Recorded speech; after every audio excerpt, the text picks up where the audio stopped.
welcome to A Moment in Time with Taylor. Thank you for tuning in. Please be sure to check out the website, femyoga.com. Click support, and you can keep this channel going and growing with your contributions. We are trying to get this channel live 24 hours a day, 7 days a week, 365 days a year, and we can't do it without your support. So thank you to every single person that has contributed anywhere from $1 to 14 cents to $1,104, I believe is the top contribution in the last 30 days. You guys make this show possible, and I want to say thank you. Thank you, thank you, thank you, thank you, thank you. Hi, welcome. So we're live on YouTube, Twitch, and Periscope right now. Hey, Eric. And I was kind of torn about whether or not I should say that this is the investment strategies of Danielle and Phil Town, or if I should say of Warren Buffett and Charlie Munger. So this actually is originally Warren Buffett and Charlie Munger's business or investment strategies.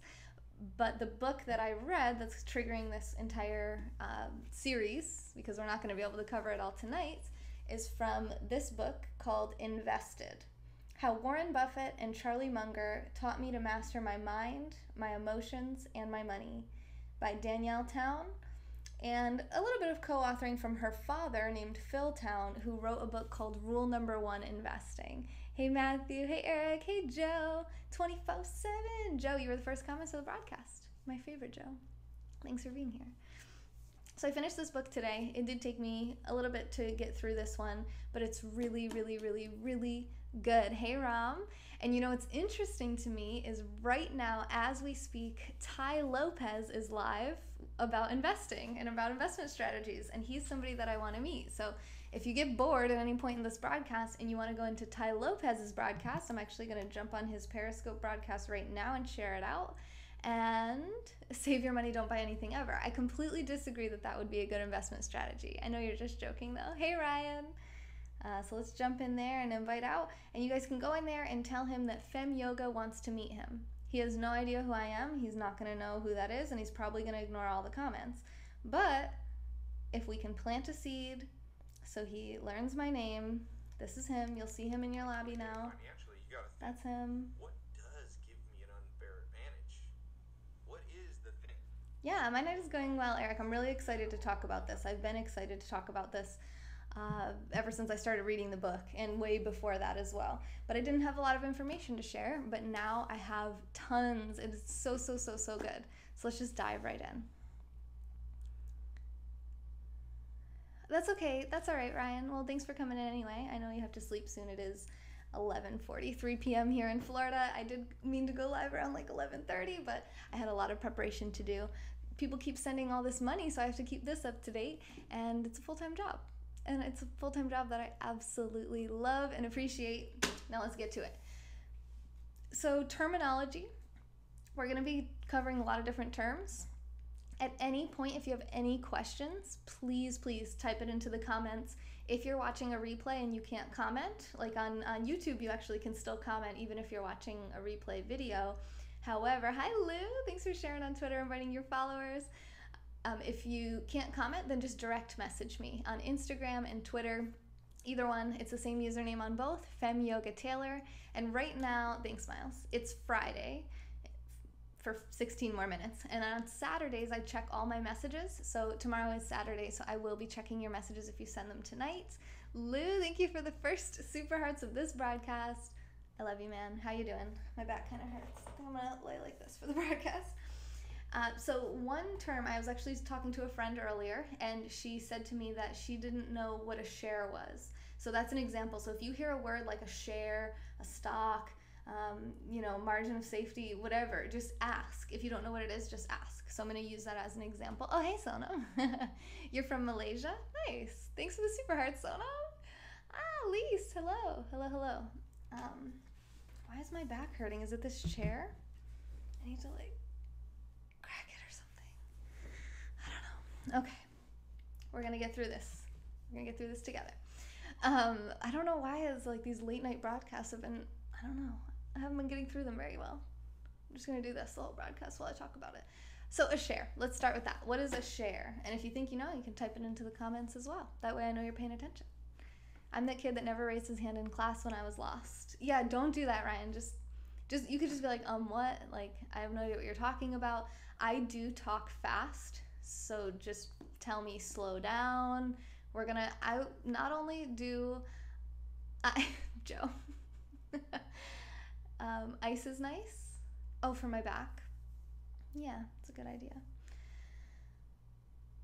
But some deep breaths. Hi, Flood. How are you, Limprito? Oh, you're going. Wait, are you normally live right now? Or you go live in like 15 minutes? Thank you, Challen. I got red shirt, red lips, red cash cannons. If we get to, when we get to 20,000 super hearts, we're going to shoot off the cash cannons. We did get to shoot them off in our last 360 broadcast, but for some reason the replay doesn't seem to be working, which is kind of a bummer because it was a lot of fun and I wanted to see what it looked like. So I will be reporting the results of the previous 2 360 camera tests to Periscope to try to improve the technology and the experience of you guys as the users. Lady in Red, I told you I was wearing red. I said, sing us Lady in Red for Lizzie Bear, but I'm also wearing red, so it's also for me. All right, a share. Oh, okay. All right, Flora, perfect. Well, you guys make sure to follow Limperito. She goes live on this channel tomorrow night, every Saturday night at 11 p.m. Eastern time. If you're watching on Periscope, you can follow her. And she does it on Friday nights on her channel and Saturday nights after she does it on ours too. Shirt matches the lipstick. That's what I was going for. That's what I was going for. I don't wear red lipstick a lot, but I thought I'd give it a shot today. Hi, Ed. How are you? Aw, Eric. I'm happy you're my friend too. We're going to learn together right now. So a share. A share is pretty much what it sounds like. It's your share of the company. So let's use an easy example. Fem Yoga, okay, my company. It's really me and then the content creators. Now, my 4 content creators don't own any part of the company. They're independent contractors that are hired out by the company to create content for the channel. So this company has one owner. So I own 100% of my company and I have 100% of the shares. Now, if I wanted to offer someone else to buy into partial ownership of Fem Yoga, I could split that up however many ways that I wanted. So I could take my company, think of it like a pizza, a pineapple pizza. Who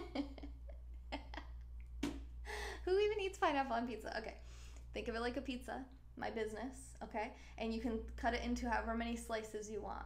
One slice is considered one share of the company, or one, like if you say you're gonna buy a stock, you're basically saying you're gonna buy a portion of a company, so you're gonna own part of it. And that's what we're gonna be talking about, is investing in stocks, mostly in publicly traded companies, as far as I gathered from this, and that's what we'll be covering together. But you can also apply this to private companies, which is a little bit less straightforward. So let's just use an example like Twitter, which is a publicly traded company. We can look it up together. So if I look up how many shares does Twitter have, hopefully it'll come up pretty easily.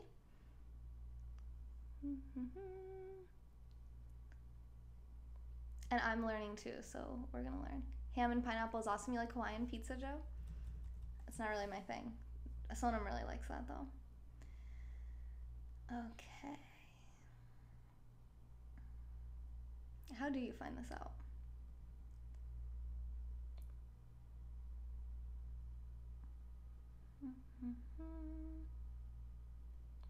I'm really excited about this. Oh my god. The balance sheet, the income sheet. We're going to be using all of this to figure out fair and good, valuable prices for companies that we want to invest in. So a share is just a part of a company. You're owning a piece of that company.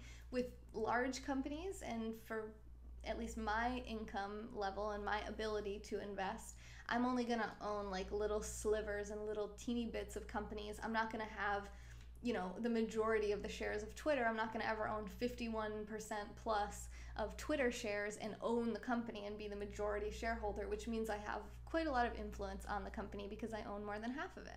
So a share is just a piece of the company. So when you're looking at a stock price, like right now Twitter's stock is worth $28.39 per share, which just means however many they have. Let's say there's 1,000,000 shares. I'm not finding the answer easily. Let's say there's 1,000,000 shares. So you would be owning just 1/1,000,000th of the company, which is what?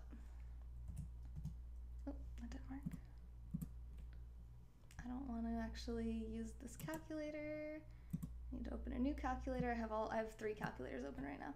So 1 divided by 1,000,000 is 0.000001, which for percentage is 0.00, wait, so it's, yeah, 0.0001% of Twitter would be buying 1 share of it, which would cost you $28.39 if you were to buy it right now in this moment in time.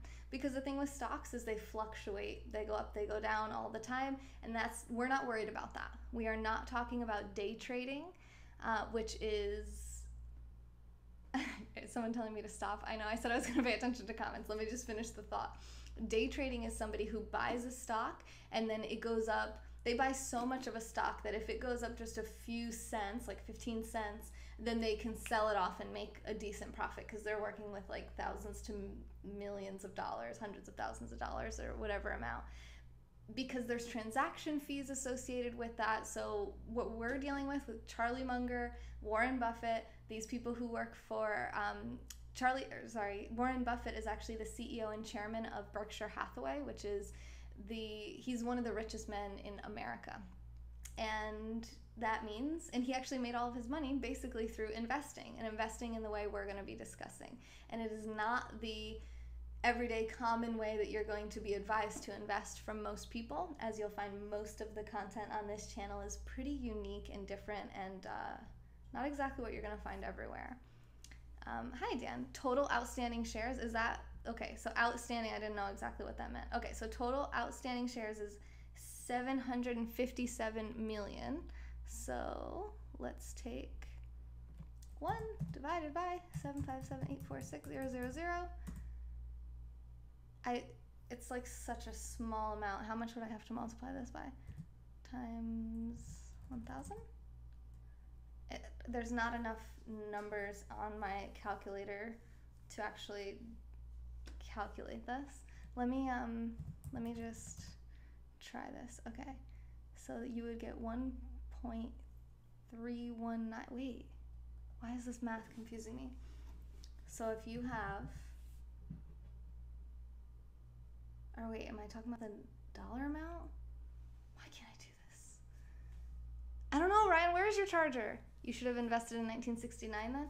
Well, it goes up and down. The market experiences bubbles, it experiences crashes, collapses, complete currencies going out of existence. So it doesn't, you never want to be rushed to buy. You never want to feel like, I need to invest, I need to do this. When you feel pressure, you are going to make emotional decisions. So a kind of introductory book to this concept is called Charlie Munger, The Complete Investor. It's much smaller than the book that I recently finished that we're talking about tonight. And this only talks about the psychological components behind investing. I found this to be really interesting. She does cover it in here as well. Hers is a little bit more anecdotal. She uses real life, real world experiences from her life, where this is more just matter of fact. It's just talking about the 26 cognitive biases, which are basically like, so for me, I bought shares of Twitter. I didn't really know what I was doing, but it worked out quite well for me. It went up like 80% in the past year. So the reason I bought Twitter was because I really liked Twitter, which is the reason a lot of people buy companies. They just like them. And if you have to, they talk about actually in the book we're covering today, invert your own argument. So when you say, yeah, I should invest in Twitter because they own Periscope and live streaming is basically the future, and it's the best live streaming app that's available, and it has a great big user base, and it's monetized now. So there's reasons, right? These are an argument to purchase it. And then what you need to do is you need to flip all those arguments on its head. So if we say, live streaming is the future, well, you could say, but other apps are getting into live streaming now, and other apps have more manpower to contribute to developing the apps, and they are also, live streaming is the future, so there's going to be new companies and new competitors that come on the scene.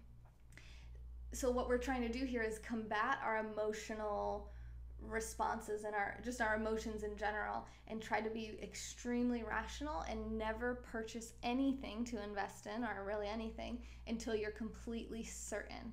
You have to be certain that the price is right, that the management is correct, that the moats are strong, etc., etc. Andrew Davis, well, TV was a long fad, wasn't it? I had a couple of shares of AT&T given to me in 1964. Nice. They say marijuana is the new buy low and wait. It's going to go crazy soon. Well, the thing with that, Joe, for me is that there's so many different companies that are in the marijuana industry and cannabis industry, and there's going to be new companies all the time. So it's kind of hard to pick who's going to actually grow, expand, and blow up. I do think the industry as a whole will. It's hard to pick companies individually. For me personally, all the companies that I looked at, do you guys know Indoor Smokers? Chris from Washington? He's got like over 500,000 YouTube subscribers. He's on Periscope, and he's really cool, really nice guy. He actually supports this channel. You'll see him at the gold level, the $50 level. He sends $50 every month, which helps us keep this thing going and helps us to keep learning new knowledge and spreading it with all of our friends. Thanks for sharing this on Twitter, Lou. All right, let's put this back where it was, so I don't get confused about what books are on my lap. The old timers claim TV was a fad. Yeah, I don't really think live streaming is a fad, but I'm very close to it and I enjoy it, right? I make my money off of it, so I have biases and I'm aware of that. So if you have arguments against live streaming, let me know. Thanks for sharing this on Twitter, Mark. Wait, who's that? Piney the Uni! Thank you for the super hearts. I didn't even see you there. Prashant, thank you for the super hearts too. Wow, I was really on a roll, wasn't I? Sorry guys, thanks for inviting Mark. Sorry about that. This is new information for me as well, and I just want to make sure that I'm saying everything correctly as possible. So let's start in the beginning of this book, and we're going to work through it together. So it's actually a 12-month program, which we're going to go over together much more quickly than 1 year, but we're not going to cover it all tonight. Hi RD, thanks for watching on YouTube. Dan on Fleek and RD Baker both watching on YouTube tonight, really helping me towards that goal of monetizing. Boo Boo Moopido, Lise, and Reed Dexter, Donna, they both watched they watched my YouTube channel today too, so we're getting closer to monetizing there. It's Fem Yoga on YouTube as well. Look to see if institutions and insiders own the company you're looking at. I love that balance. That's a great way to see what's the vibe within the company. Do the people that work there and the management there, do they think that the future is good? Do they think there's growth? Are they passionate about the industry and about the business themselves? So that's great. Live streaming is the future for casual communication. Money question, is Fem Yoga your first attempt at running a business? Completely independently, yes. I did run a Cutco office. You guys know Cutco, Vector Marketing.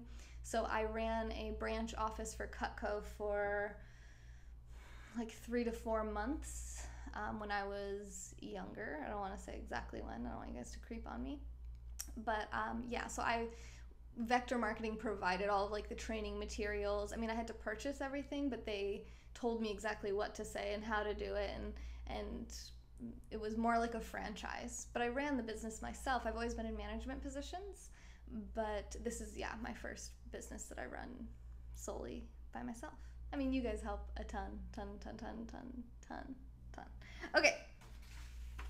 So the first chapter is about becoming brave, getting over your fear of investing. Stop thinking that someone else is going to do better with your money than you are, or care more about your money than you care. And actually here on Fem Yoga 2018, we've been calling the year of no fear. And right now we're in the month of no beer. We're doing a 30-day alcohol-free challenge. Thank you, Mike, for liking this on Twitter. I love you too, Ram. I love you too. And also not to be scared into savings. Now, yes, saving your money is way better than spending your money, for sure. Please hear me when I say I am not speaking against keeping your money over spending it, right? Mr. Biggs, hey! Thank you so much for the sponsorship. How have you been? I miss you. I know you're so busy. Everyone should cheer. Hip hip. Hooray! Hip hip. Hooray! Bro. Yes, you're watching on YouTube. I feel like I'm wearing a YouTube shirt and YouTube cash cannons and YouTube lipstick. How many super hearts are we at? We're at 4,983 super hearts. So we need about 15,000 more super hearts to shoot off the cash cannons.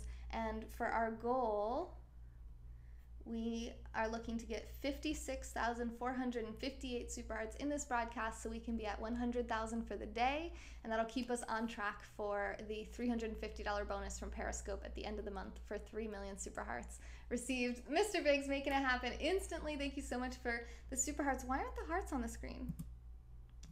Freaking Taylor. Lou, thank you for the hearts. Katie, tickle, tickle, tickle. Soft Marshmallow, hey, I didn't see you there, my quiet friend.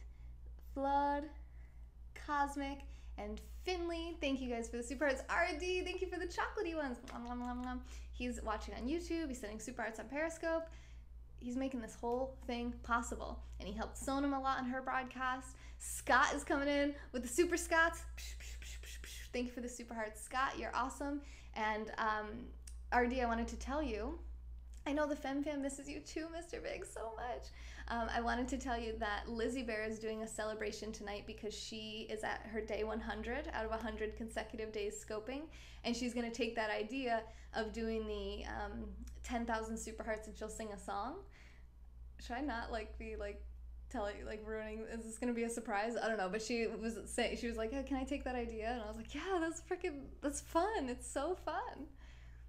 A Kavanaugh IPA beer, it would be a hit. That's, Eric, you're probably right. I like that idea. Ty would probably like that idea too. Something a little bit controversial tends to usually stand out from the crowd because people are scared. That's what we're talking about right now, getting brave.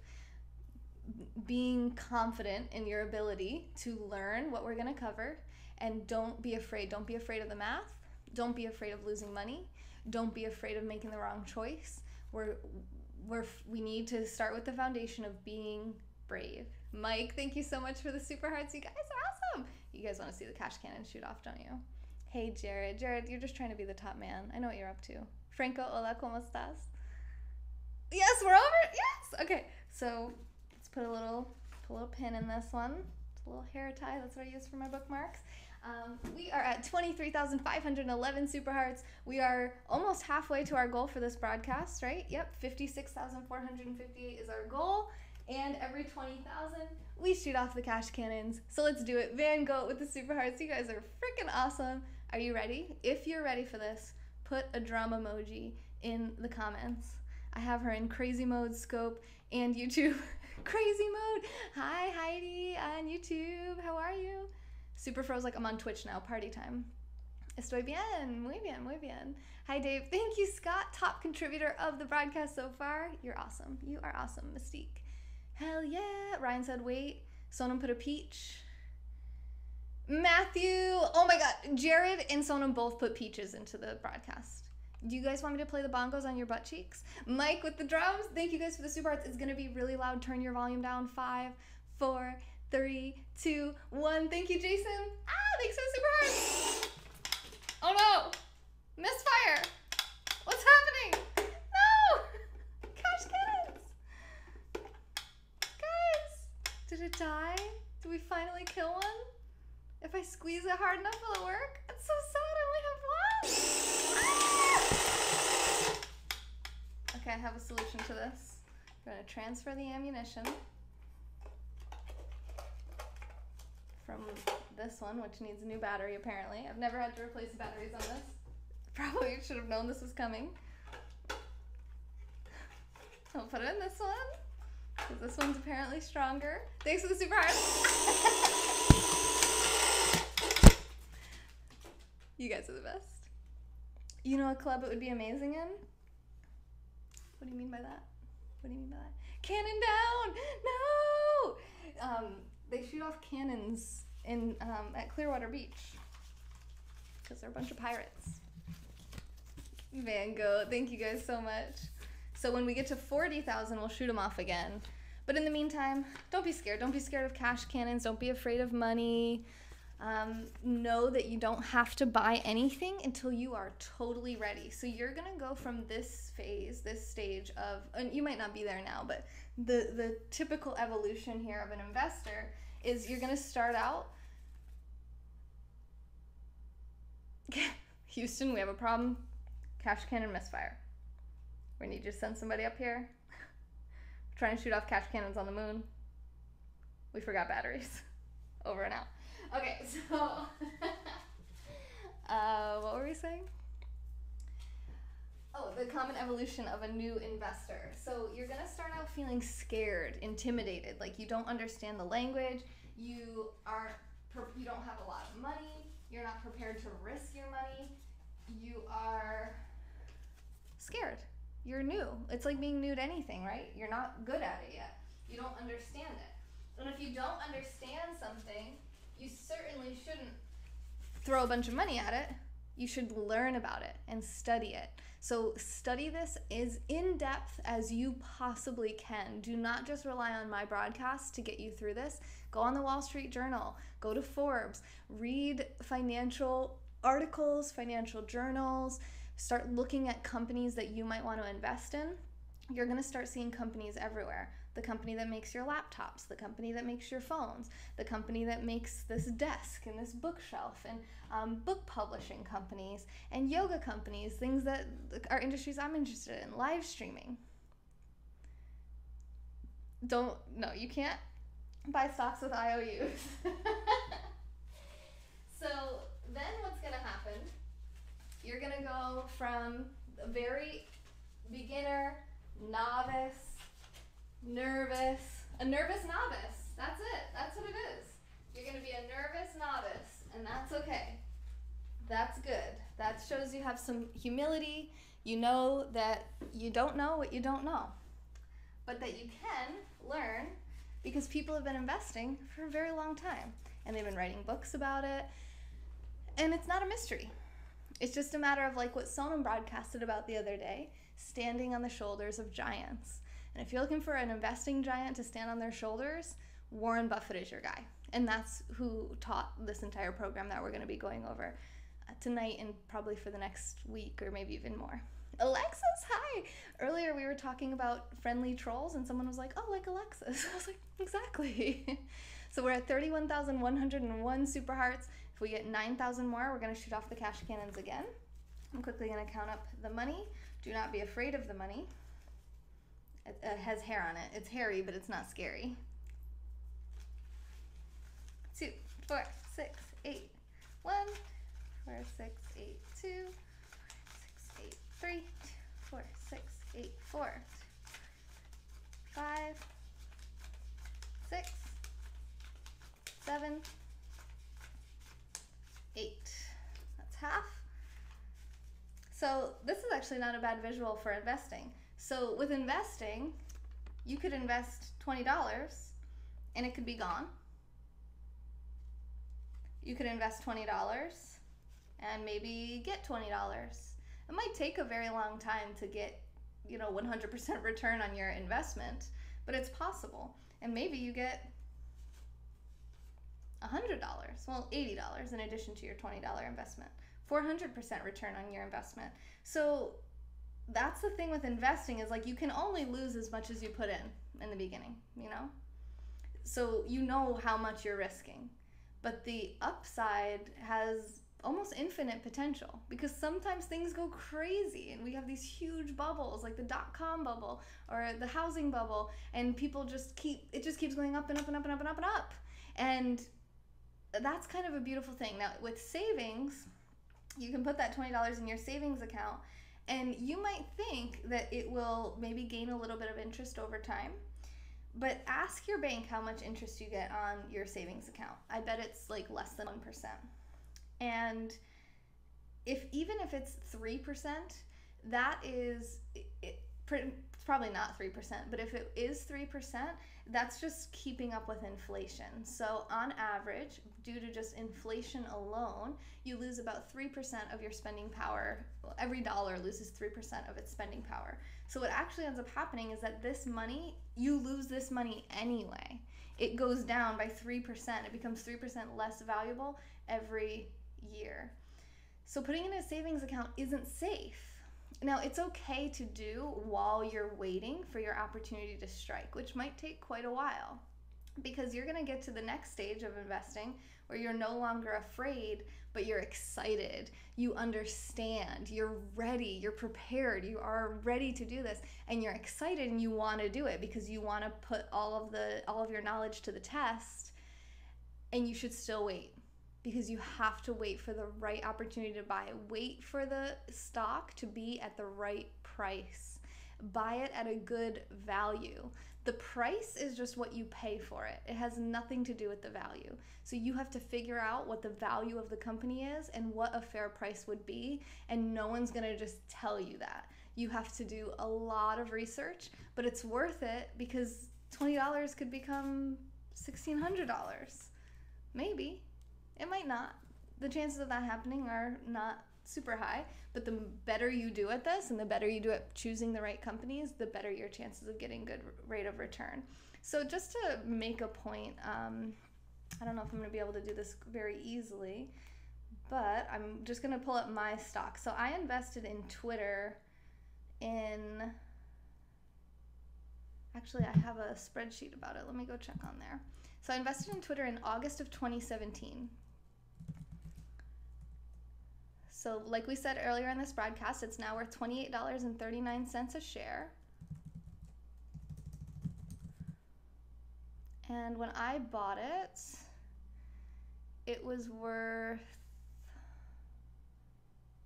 oh crap, it's not, I didn't actually write that properly. Oh wait, no, I did. Hang on. 37.16 divided by 2. Okay, so I bought it at $18.58. And what did I say it is now? $28.39. Let's see if I'm doing this right. Does that seem right? So it's gone up 65% in about a year. So that is way better than it would have done in a savings account. And it's also a way better rate of return than the market as a whole. The market did not go up 65% in the last year. That would be insanity. That would be intense. But this one company went up 65% in a year.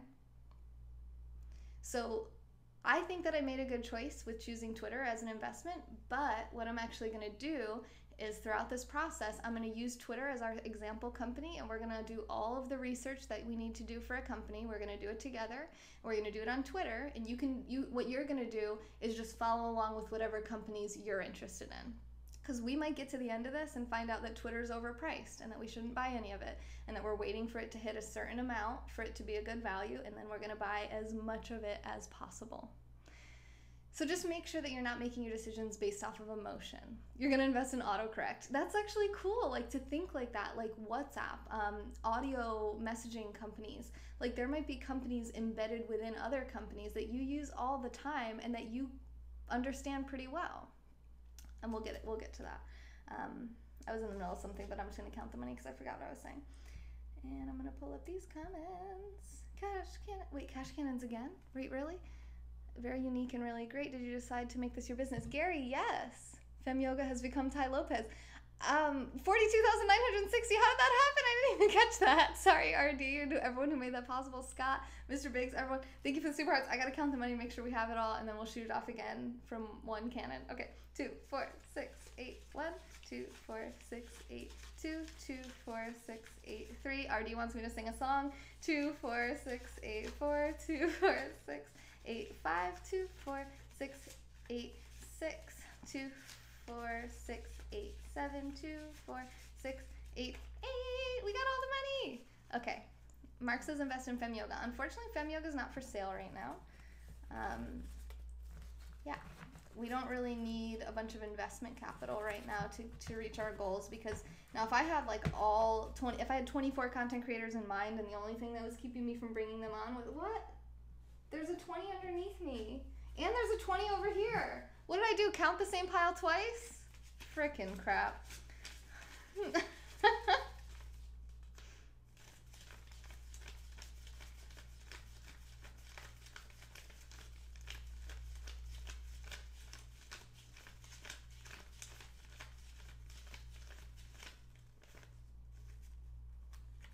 Yeah, I think I counted the same pile twice. I think we're still shy $20 then, right?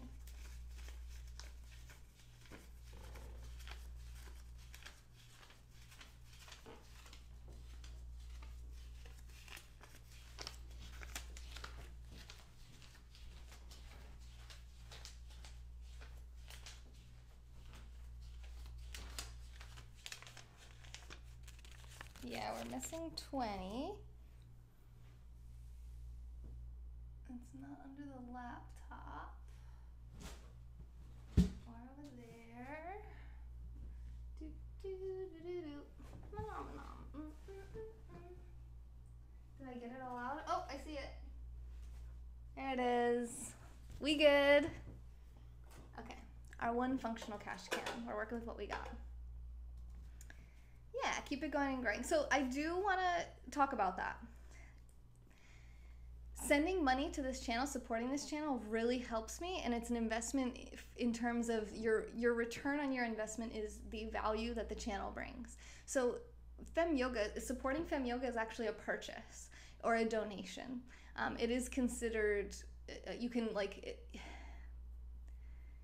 consider, it's a very gray area between whether it's a donation or a purchase, but I wouldn't consider it an investment. You're not going to own part of Fem Yoga. I mean, if you send $10,000, you don't own part of Fem Yoga, so it's not like you're going to get paid dividends, or you're going to, as Fem Yoga's value increases, like you're going to get part of that payout.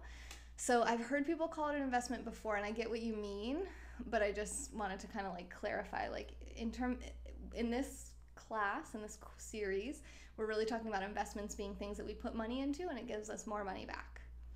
Hopefully, if we make the right choice. Maestro, thank you for the super hearts. I appreciate that. Oh, thanks, Gary. Gary said Periscope's owned by Twitter as well, and your business is a big name on Periscope, which makes Twitter's value higher. So it's a clever move by you. I appreciate that. Thank you. Well, you get return in terms of emotional satisfaction, hopefully, and education. Really, I said that earlier, that I don't consider myself an entertainer. I consider myself more of an educator. Hey, Lizzie Bear. All right, RD, you want to pick the song that I sing? They want me to sing a song, Lizzie? Okay, I got all these comments too. They excite people to give more. What does? Oh, calculate your profitability on the cash cannons. Yeah, these are actually a gift from Dan. Thank you, Dan, for the cash cannons.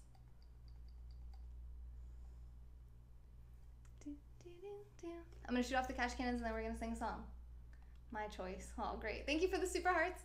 Mr. Biggs, Mike, Sonam, Van Gogh, Maestro, RD, Scott, Piney, Big Tech, Prashant, and Lou. Thank you for the super hearts.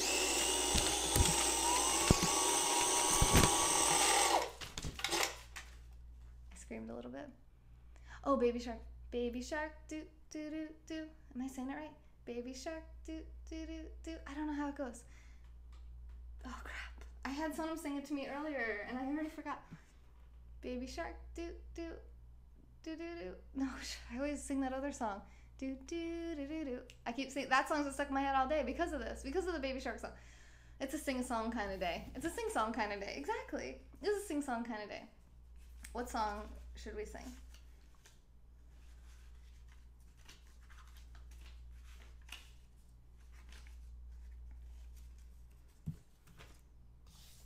All right, I'm going to look up the lyrics because I don't think I know all of them, but I do have a sweet dance to go along with this song. Taking it up a notch. I know that the cash cannons were gifts, but they accelerate your profitability to an extent. I agree. I agree. Okay, here we go. You guys are like, I'm here to learn about investments. Why is this girl about to start singing and dancing? The only band worthy of being called a band. Does anyone want to guess what band I'm referring to? The greatest band of all time of human history. I'm not going to say Neo, Miss Independent, although that is a good song. Rule of acquisition number 9, opportunity plus instinct equals profit. I think that calculations are more effective than instinct, because instinct is a primal reference to our reptilian brain, meaning we get a sense, we get a feel, and then we buy. That's not what we're learning to do here tonight at all. The rubber band, the lady in red, I'm here for the singing and the dancing. Good, Finley. And you sent super hearts, so, or I think so. And you definitely did earlier, if not in this broadcast. And you're a gold level sponsor. So if that's what you're here for, then I'm doing my job by giving you what you're here for. Finley's like, I don't want to talk about investing. I just want to sing and dance. Did anyone guess? No, not New Kids on the Block. not Guns N' Roses. RD said New Kids on the Block too. What the hell? Hey, Shara. Whatever I'm comfortable with. Hey, Fallon. How are you? Things are getting crazy in here. I'm sorry. But I can't say that it's not always like this because it is. Welcome to the Fun Fam. We are insane. But no one has incarcerated us yet. So we're still on the loose for now. That's not really the word I was looking for. What do you call it when somebody gets checked into institutionalized? Beatles, Queen, Natalia. No, you guys, come on. You don't know my favorite band?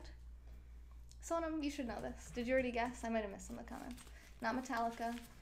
No. Way better than Metallica. Way more talented. You guys are going to hate me when you find out what it is. 3 of your Periscope daughters are in here. Me, Lizzie, and Sonam. If we can't have beer, I'll take the singing and dancing. Okay. I'll make it happen. Boston, not Boston. Warren Buffett says vast majorities are speculators but investors. Spice Girls! Yes! Sonam knows me. Sonam knows. Spice Girls are my thing. And I would play the music, but I don't think I have the copyright license to do so. So instead, we're just going to be singing a cappella with perfect pitch because I am a professional singer and dancer. Oh, you're not going to be able to see all of me, though. It's better if you can see a little more. I mean, I know you're going to see my desk and stuff, but there is some dance moves about to happen. You still can't really see very much, but we're just going to try it, okay? Someone already said Spice Girls. Well, they were right, and I missed the comment. No, not that one. Sonam sang that one. I'm going to sing this one because I have sweet dance moves to go with it, but first I got to look up the lyrics. Oh, gosh, why am I doing this? Okay, I'm going to have to, read the words here a little bit. Let's angle that up. Okay. All right, here we go. Wait, I got to do it, I got to, set it up. Ready? Okay. You just walk in, I make you smile. It's cool, but you don't even know me. You take an inch, I run a mile. Can't win, you're always right behind me. And we know that you can go and find some other. I don't remember the dance I had for this part. Take it, leave it, take it or leave it, 'cause we always got each other. The words are right here. Why don't I just read them? Caught in a craze, it's just a phase. Or will this be around forever? Finley, thank you for the super hearts. Don't you know you're going too fast? Racing so hard, you know it won't last. Don't you know? Why can't you see? I can't sing like that, okay. Slow it down, read the signs so you know just where you're going. I can't do this. Okay, it's fine. Stop right now. Thank you very much. I need somebody with a human touch. Hey, you. Thank you, Mark, for the super hearts. Always on the run. Gotta slow it down, baby. Gotta have some fun. Don't knock over the bookshelf. Do. Always be together. Ba-da-ba-ba, ba-da-ba-ba, ba-da-ba. Stay that way forever. Hi, Laura. Hi, Walter. I forget the next part. Where was I? Wait, the same thing again? We already... Okay, wait, it's a little bit different. All right, I gotta read it a little bit. And we know that you can go and find some other... Whoa!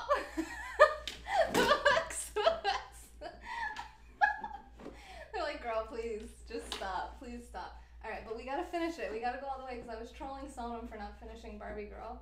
So we gotta see it to the end and try not to make this bookshelf fall on us. Take it or leave it, 'cause we always got each other. You gave me one with a face. Thank you, Mark. You know who you are, and yes, you're gonna break down. You cross the line, so you're gonna have to turn around. Don't you know you're going too fast? Racing so hard, you know it won't last. Don't you know? Why can't you see? Slow it down, read the signs so you know just where you're going. So bad. now. Thank you very much. I need somebody with a human touch. Hey, you, always on the run. Gotta slow it down, baby. Gotta have some fun. Is that the end? Oh, wait, no, there's a little bit more. Gotta keep it down, honey. Lay it back on the line. I can't do a back bend. I don't care about your money. Don't be wasting my time. You need less speed. Get off my case. You gotta slow it down, baby. Just get out of my face. Stop right now. Thank you very much. This is the last part. This is the finale. It's the same thing. I need somebody with a human touch. Hey, you, always on the run. Captain Mike. Gotta slow it down, baby. Gotta have some fun. Thank you. Thank you very much. Oh, I'm gonna knock it over. Okay, you good? You're good? Alright, good. Good. How you guys doing? Still with me? You still with me? Thanks, Gary. Did beer happen before this broadcast in secret? I could say yes if that would make you think I was less insane. Because I can't say that it did. Hey, Trapper. Thanks. What are we doing with our lives? Okay, we're supposed to be talking about investing. Thank you, Shara and RD. Captain Mike said I've ruined Periscope. Lizzie, thanks for sharing this on Twitter. MacGyver, thank you. We need a little bit of water, huh? You guys are the best. This is a broadcast about investing. I didn't know Spice Girls were big in America. Ginger's your Spice Girl? All right, what is everyone's favorite Spice Girl? Is that Tiki? Oh my God, Tiki. I was gonna sing the song, but I feel like that's not what I'm saying. Guys, why are you seeing the microphone? Get closer, get closer. A little bit closer still. A little bit faster now. There we go. There it is. Encore, encore. How many super hearts are we at? Check messages after? Oh, okay, it's Saturday tomorrow, so I'll check them. 46,995 super hearts. If we get another 13,000 super hearts, we shoot off the cash cannon again.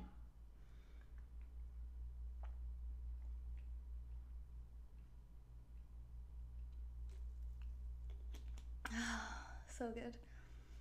Ba or da? What's ba or da? Ba or da? What is that? Oh. Ba-da-ba-ba. That's how I sing it. I don't know. Posh Spice I would be. You got it, Gary. That was my favorite Spice Girl. Victoria Beckham. Ryan had a crush on... Thank you, James, for the super hearts. Yes, Lizzie, you can. You can do it. Captain Mike's favorite Spice Girl was Taylor Don't Sing Spice. How many hours left for YouTube? Still over 1,000. Why don't you two YouTube some music videos? Tiki, thank you for the super hearts. Do you love me? Are you riding? So you never ever leave from beside me. 'Cause I want ya, and I need ya, and I'm down for you always. But the new me is really still the real me or something. They say you gotta feel me. I don't know the words. Arcola, hello. Am I craving yes, I'm craving many wolf pups at all times. Always. Lise, thank you for the super hearts. I need a song about Lise. Exactly. Matthew's like, you're gonna have people saying, who is Taylor Swift? Exactly, because I'm an amazing singer. I know, you guys. I tried to warn you that you were gonna be amazed. But, you can't really prepare yourself for something so incredible. What inspired me to start Fem Yoga? Oh, Gary, actually you're on YouTube. You can find it right there. I put it up, I don't know. Actually, it's probably easier to find on the homepage of the website. Yeah, but it's on YouTube somewhere there too. I did like a 3.5-minute video that tells you exactly like why I created it and what my vision is for it for the future. I just got a contract to do 4 commercials, but they didn't give me access to the assets. Crap. So you have to wait until Monday, because are they going to be there on the weekend? You're awesome, Matthew. Thank you. Just FYI, trivia is on your channel you're talking about, right? You're on key, though, and not bad. I don't know about that. The part where Scary Spice is like, Slow it down, read the signs so you know just where you're going. Like that part, that's really, really hard. Really hard. She has a really good voice. She was good. She was my number 2. So I was like, let's put them in order. Posh Spice, Scary Spice. Actually, no, then the other 3 are tied. I don't really care about the other 3. It's Friday night, right? Lumprio, do you come on here on Fridays or Saturdays? No, yeah, because it's 12:30 in the morning. Yeah. Okay, you're talking about on your channel. Cool. Yeah, she's live right now. I did it. Thank you. Yeah, it's the year of no fear and the month of no beer, so we have to have fun somehow. And nobody wants to talk about investing, so. I mean, I do, but nobody else does. Okay, back to the book. Back to the music faster. Was there a 5 Spice? There was an allspice. No, there wasn't. There were 5 Spice Girls.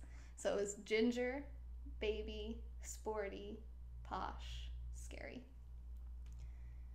Sporty Spice didn't take any crap, though. She had like a gold tooth, didn't she? Thank you, Mr. Biggs. Ooh, those look so pretty floating up with the other ones. Those are nice. Ginger, Baby, and the rest were just backup dancers. Oh my god, me and Shara, between the 2 of us, our love for the Spice Girls almost makes all of them. Apparently nobody likes Sporty. No beer is so hard. Tiki said she's going to do 30-day alcohol-free challenge with me, and she's never had alcohol in her life. Like, Tiki, that doesn't count. It's not... Is anyone else doing the 30-day alcohol-free challenge?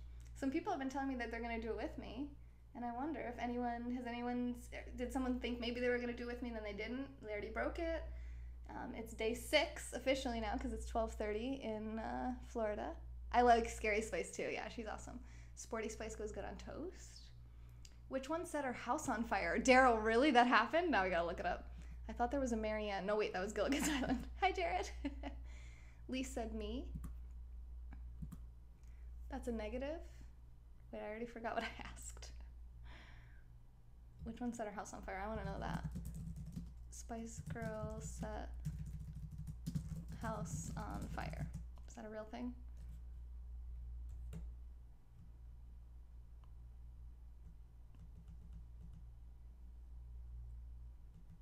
No, but Lisa Left Eye Lopez of TLC burnt down Andre Reeson's house. But she's dead now. That's crazy.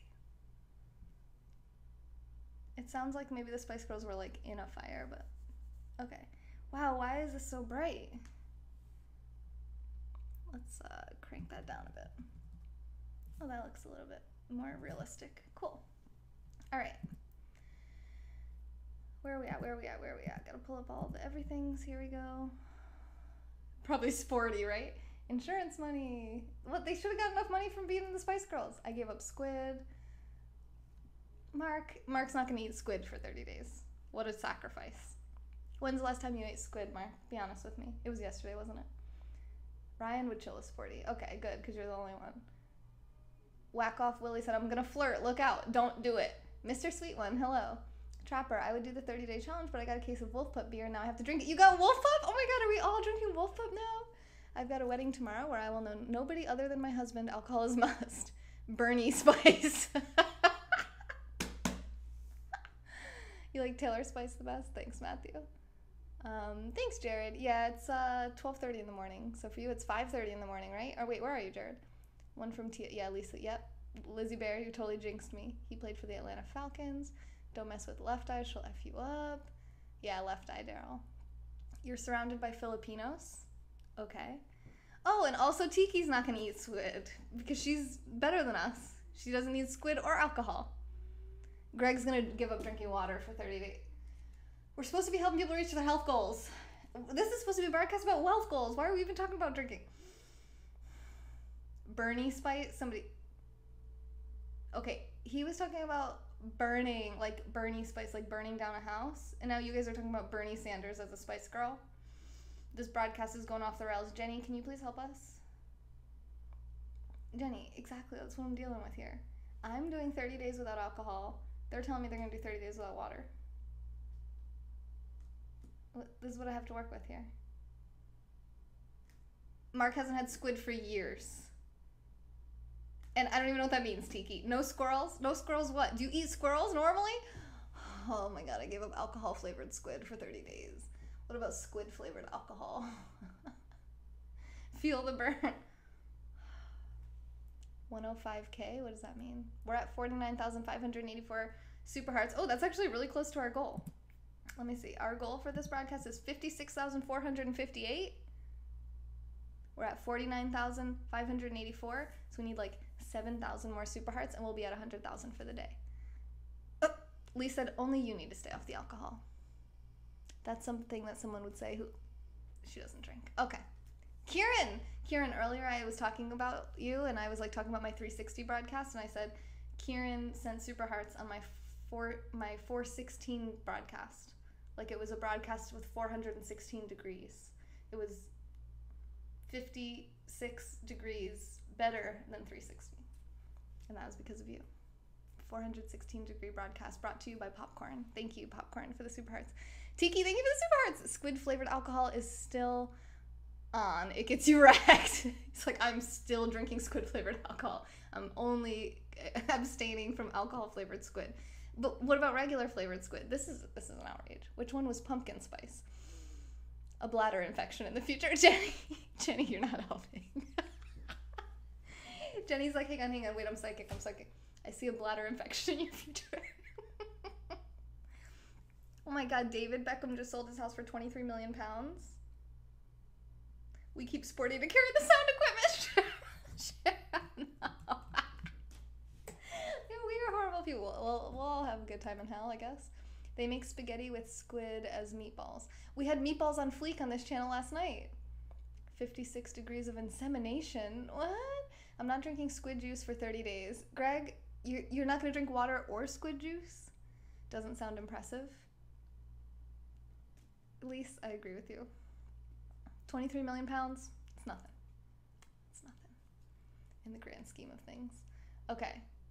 So, not only did we hit our goal of 56,458 super hearts in this broadcast, but Mr. Biggs just got us, I think it was Mr. Biggs, right? Is somebody else sending blue ones? I think it was Mr. Biggs, just got us over 60,000 super hearts, which means you need to turn your volume down right now because the cash cannon is very loud and very fun, and there's $1,600 inside of it because the other one broke, and it takes a while for it to completely shoot off all of its ammunition. Isamu, hello, thanks for the super hearts.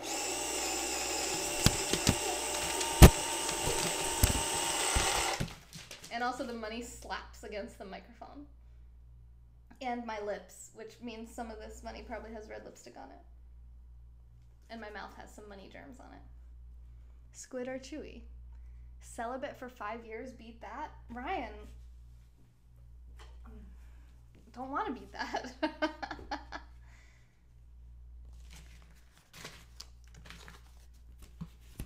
Oh, you guys, I wanted to, okay, this has nothing to do with investing. See, this is why it's going to take us weeks to get through this investment book because we don't talk about investments on this channel. We just talk about squid and shooting off cash cannons and this idea that Heinz had that I really like, which is called the Perry pad. You guys know Hindsight? He was talking on his broadcast the other day about we should start a Perry pad where the viewers get to vote for 8 broadcasters to go live in a house together for like a week or however long would make sense. And it would change. So like each week it would be like a different 8 people. So maybe the same people would keep getting voted to stay in the house. Maybe some new people would come in, get traded out, and like what do they call that show? Real World, Periscope style. Greg said, this isn't the investment show? Yes, this is how to invest your money into a cash cannon and get 100%, well actually it's not really a return. You get 0% return on your income and actually lose 3% every year due to inflation. So investing your money into a cash cannon, aka hiding your money under your mattress or putting in a savings account, is not a good investment. Sounds like a Halloween experience. Ooh, I don't think we could pull it off by Halloween because we need a pad. We need to find a house. And we need to start like nominating people. Like I think, or maybe it would be like an application process. Like the broadcasters that want to be considered for the pad have to fill out, like on Real World, they have to do like a video interview, like a video application where they say why they think they would be a good contribution to the house. And then they would be entered into the lottery. And then you guys would vote on who you think should be in it. Wouldn't that be cool? I thought that was a pretty cool idea. And he told me I could steal it because he said he's never actually going to do anything with it. And I might, because it sounds freaking awesome. But only to only us, you know? That's the thing, is the Periscope community isn't wildly large. So I'm not really sure how profitable it would be. And it would definitely cost a lot because you'd have to fly them out there and then they'd have to live there for a week. So we basically need someone with a mansion to allow us to use their mansion for free. When you drink squid, do you piss black? Is this an offer? Offer for what? Who would fund that? And it could only be one camera. We could use the 360 cameras. No, we would definitely need more than one camera. I'm watching on my Perry pad. My Pear iPad. Walter, I love your puns. Do I stay 24 hours a day? It would be, yeah, for a week or something.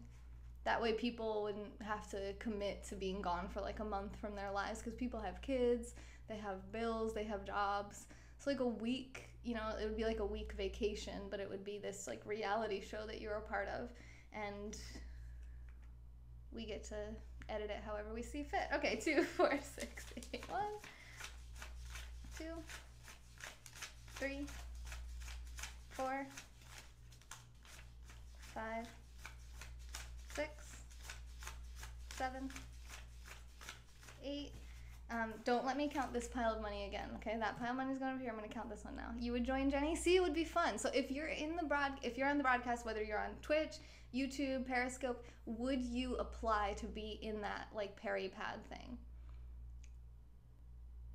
Would you apply to be considered?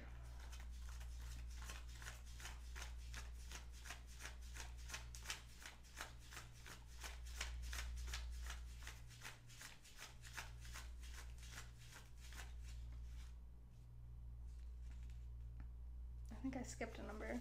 I think I'm short $40. I'm either short $40 or over 60, and I can't. I just got done saying the cash cannon does not make more money appear, but apparently it might. Can I count, you guys? What's going on with me today? Why can't I count things? It's supposed to be the investment channel. I can't even count how much money I'm starting with. I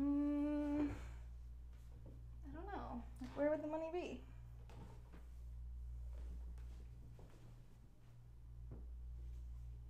I don't see any back there. This is not a good idea. Do not try this at home. This is the worst idea I've ever had.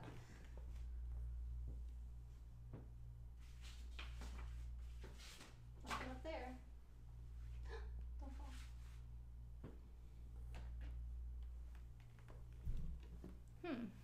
Well, you're short $40. Why? Oh, maybe behind? No.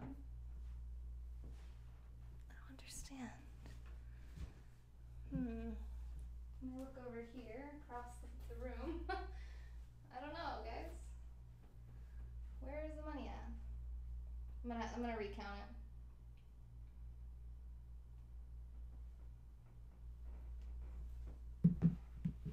Sorry, this is not fun. Flash, Sonam, Lisa. What? Oh, people that are live right now? Oh, wait, what are you saying? Oh, you're talking about top super heart people? Top 5 have to be in the pad.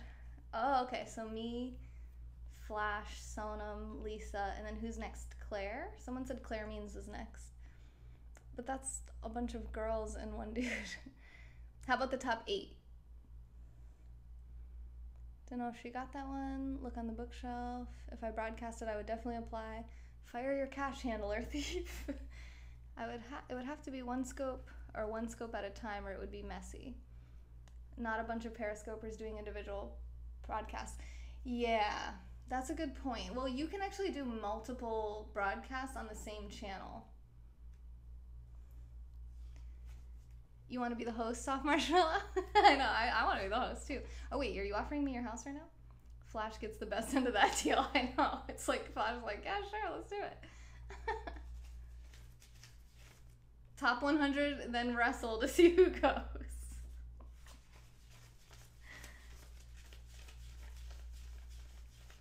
3, 4,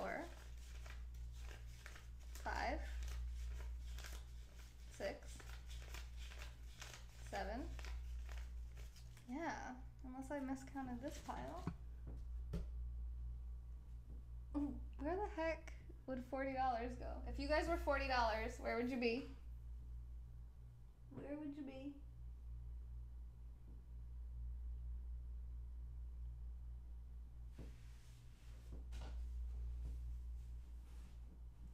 I really don't know where else to look.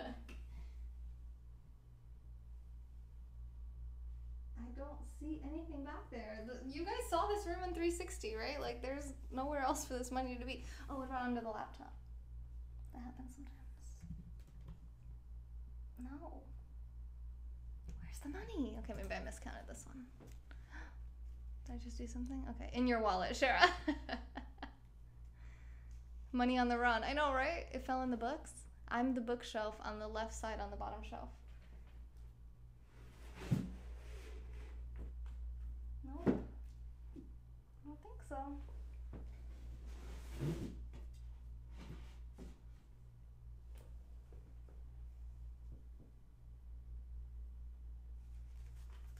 Let's just recount this real quick. This fall on Netflix. Perry Pad.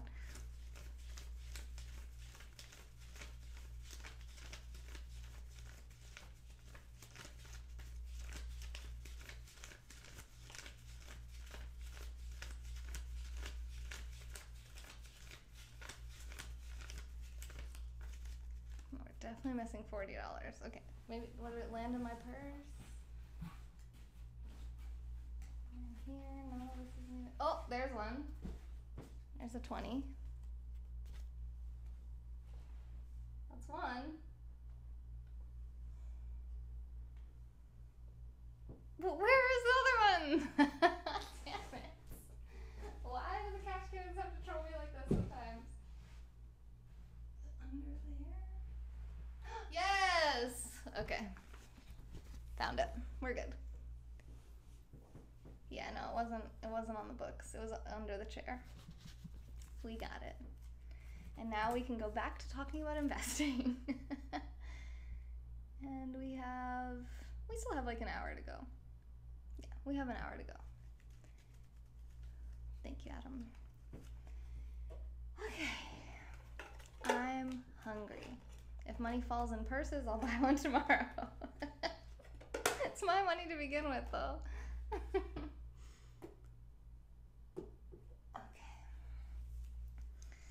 There we have it. Hopefully you guys didn't get us to 80,000 super hearts because dang, that was a hassle. Okay, 60,084 super hearts. That's perfect. Let's get back to the book. We are on page 1. We've been live for 1 hour and 9 minutes. All right, chapter 1, Becoming Brave. We talked about overcoming the fear of investing, the fear of money, the fear of new words, new ideas, new ways of thinking, completely new mindset. You're going to start out nervous and apprehensive. You're not going to want to buy anything. And then after you've gotten this all down and learned a lot more and become more confident, you're going to become overly confident and overly excited. And you're going to want to just jump in and buy something. But you have to wait for the right moment, okay? So we're going to try to overcome all of our cognitive biases, all of the little triggers and instincts of our mind that tell us to do something that's irrational. Now that's how the market behaves. So Warren Buffett and Charlie Munger believe in basically the opposite of EMH, I think. It's efficient market hypothesis, which is invented or published by Adam Smith, who wrote Wealth of Nations. And that says that the market responds and reacts rationally. Basically that humans behave rationally in all situations, so therefore the market will always behave rationally as well. I think we know that's not the case. So their beliefs is that humans behave very irrationally, and we have to do our best to apply rationality and reason to in a very irrational world. I actually put a book on my list today called Risk Intelligence, and it's about how to create good and how to benefit and thrive from chaos. All right. So we talked about Warren Buffett and value investing. Value investing means that you buy a company you really believe in when it's a good price and you hold on to it pretty much forever until it's like way overpriced. Then you can sell it, but chances are you're going to buy it again if it drops back down to a good value because you like the company. Shara, thank you for the super hearts. I'm a Barbie girl in a Barbie world. Oh no, what did you say? Material world? I don't know how that goes. You were just talking about something like this to a coworker today, Ryan. It's synchronicity. RD, are you here? It's more synchronicity. Mark and Nimby? I thought it was Mandy. No? I don't know what I'm talking about. All right. Rule number one, investing. There's a book called Rule Number One, Investing, which is written by Phil Town, who's the co-author of this book. And you'll find that book on my Amazon wish list. If you'd like to send me another book that you'd like me to read and discuss on the channel, I would love that. You can go to femyoga.com, click support, and you will see the Amazon wish list at the bottom. You can see all the different books that I'm looking to get, and one of them is that book, Rule Number One. And it's based on Warren Buffett's quote that says, rule number one of investing, does anyone know? Does anyone know the rule number one of investing according to Warren Buffett? It's what the whole book, Rule Number One, Investing by Phil Town, is all about. Let me slow down. Blueberry torch pen. I don't know what that is. Is that some type of vaporizer machine? I'll give you guys like 30 seconds because I know there's a little bit of lag on comments. Have money. Yeah, pretty much. Don't lose money. Shara, you nailed it. Jimmy, you nailed it too. You guys have a lot of good ones though. Yeah, don't panic, have money, no risk, no reward. Okay, I like that. So what he said is exactly what Shara and who was the other one that got that? Jimmy, exactly what they got. Rule number one, don't lose money. Rule number two, don't forget rule number one. Just like Fight Club, just like Fem Yoga. Rule number one of Fem Yoga is you don't talk about Fem Yoga. Just the ideas that you learn here. We don't want to be famous. We just want to spread some good knowledge. I'm sending you my favorite Shakespeare books. I'm ignoring you, Mark. I don't want them. You know that I don't want them. I've told you I don't want them. I probably won't read them. They're going to go right to the end of this list of all these books I want to read. All these other books I want to read are probably going to keep going in front of it, and it's probably never going to get read. You have to pay $100 for if you want to request a scope of your choice. So if you want me to read a book, it's $100. And the length of the book is going to make a difference as to whether or not I think it's, a scope is like 1 hour. So if I have to read the book and do the broadcast about it, I mean, it's not looking too good. Ryan loses money every day. We do. We lose money every day by having money in our savings account. But we do want to have money. We want to stay in cash. We want to have a decent amount in cash for buying opportunities. We have to make sure we have cash so we can buy when it's time to buy. So for now, savings account really is your best bet. You can ask your bank how to increase the rate on your savings account, and they can in certain cases. If you put enough money in there, they'll raise the rate to a certain amount. You want to try to get it over 3%. Make money on it, it's a job. Spend money on it, it's a hobby. Yeah, that sounds good to me. But it doesn't, not necessarily a job, because you can make money on investments, which is what we're going to plan to do all together now. We talked about inflation, how you lose 3% of your purchasing power every year to inflation. So saving your money, hoarding your money is not an option unless you want to be working at Walmart the rest of your life after you retire. Your retirement and everything is only going to last you so long, all the savings, and then you'll be right back to working in your old age, not traveling and living this awesome retired life that you think you're going to live in most cases. All right.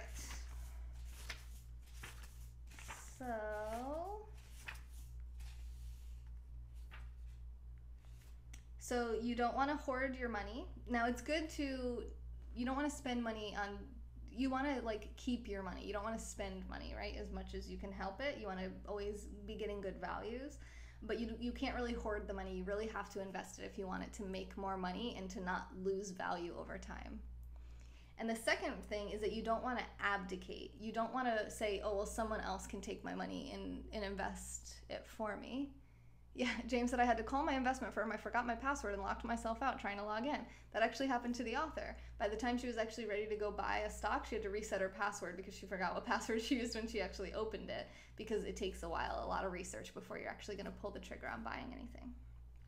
So abdicating is when you give your money over to a money manager to whom you pay fees for the privilege of handing over your money, regardless of whether or not they lose it.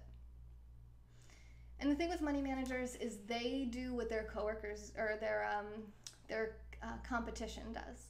So if one company is buying some other company that's like going crazy right now and like, oh my god, they're making all these great returns, they're all gonna do that. They all kind of just like follow the herd and follow the pack, and they diversify. They believe in diversification, which is actually a good way to lose money in investments, because you, like, say you buy a little tiny piece of 10 different companies in an industry.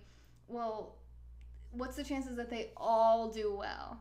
We know, right, that most companies fail in the first few years of existence, and companies fail every year after that as well. So there's no guarantee that a company is going to do well, but all you can do is look at the numbers and look at the company itself, look at its management team, look at its income earning, or it's, like I said, look at the numbers. So I don't want to make it seem overcomplicated. So we don't want to hoard, we don't want to abdicate. We want to make our own investment decisions. You can do it through a brokerage, really, really easy. I use Robinhood. They don't even charge fees, last I checked.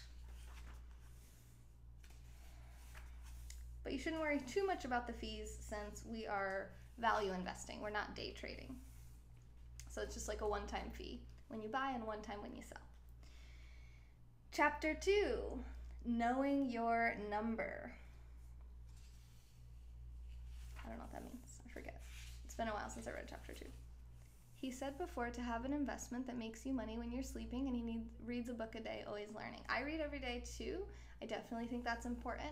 And yeah, making money while you're sleeping. I wrote about this in my, I had a sales pitch at one point for consulting services, and I wrote about how if you can make money in your sleep, you won't work until you'll never work a day in your life or something like that. I forget the exact quote, but yeah, it is important to earn money in your sleep, and investing is a great way to do that.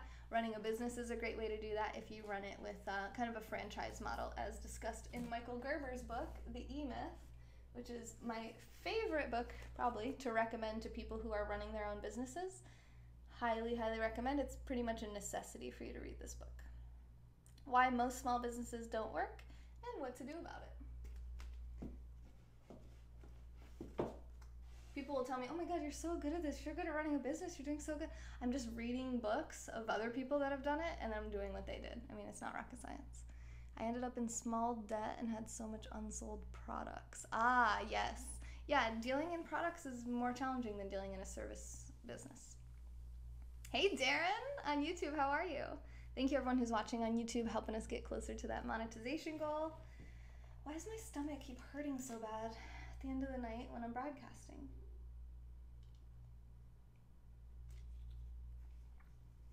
Is it my jeans?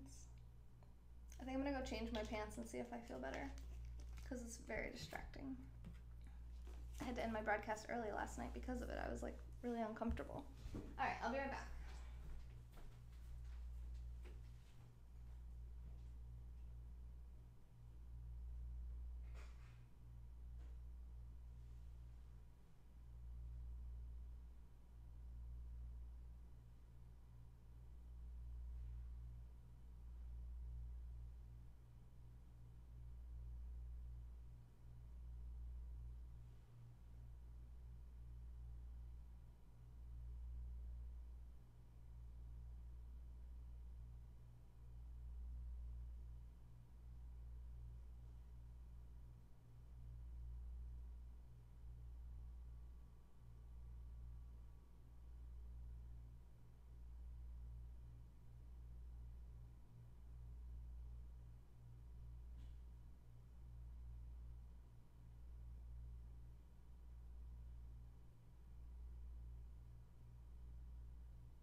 I'm coming. Hang on, I'm gonna put my pants on.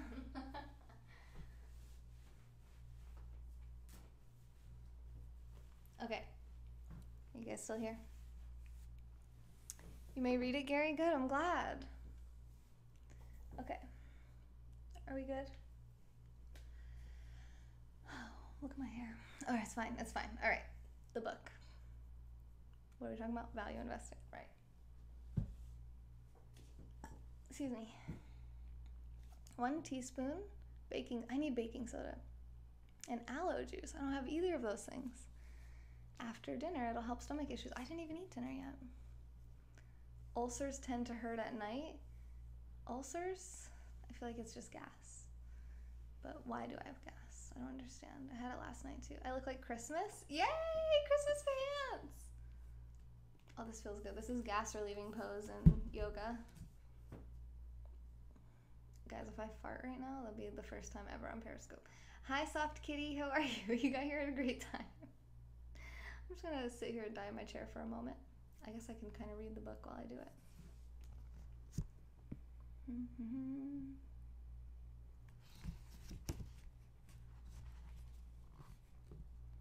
In 2017, there was $70 trillion in the stock market.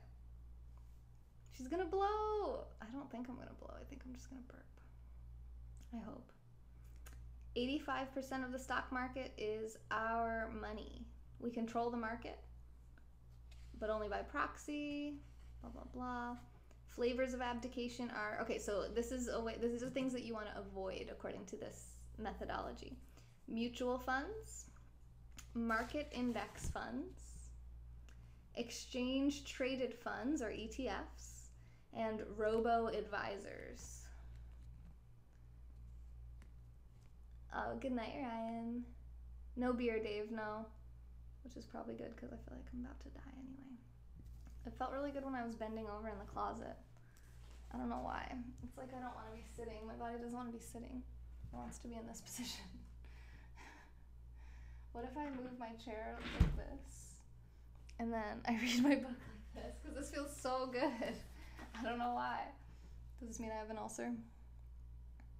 But your comments are over there. Okay, so mutual funds. I'm going to read what these are from the book. You're in yoga position, exceptional swag. I am too. This is right angle pose, but it's not really a good right angle pose. This is more right angle pose. Can you hear me? I feel like I'm in labor. Okay. A mutual fund is a collection of stocks and bonds, usually chosen by a financial advisor who charges fees for the service of picking the fund, whether the fund makes or loses money. They make money even if they lose mine. And then there are the fees charged by the fund manager, usually 1 to 2% plus marketing fees. They call this actively managed to indicate that a real person has done something to try to beat the stock market.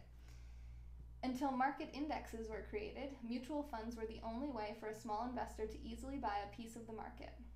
The reason people still use them is probably because most 401k plans require that you buy their choice of funds from their fund company or fund provider.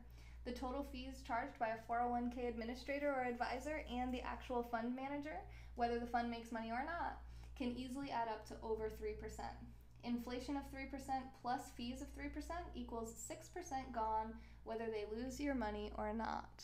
You're in flat lazy pose? I think I am too. And I'm missing so many comments. Why are we... Alex Man, thank you for the super arts.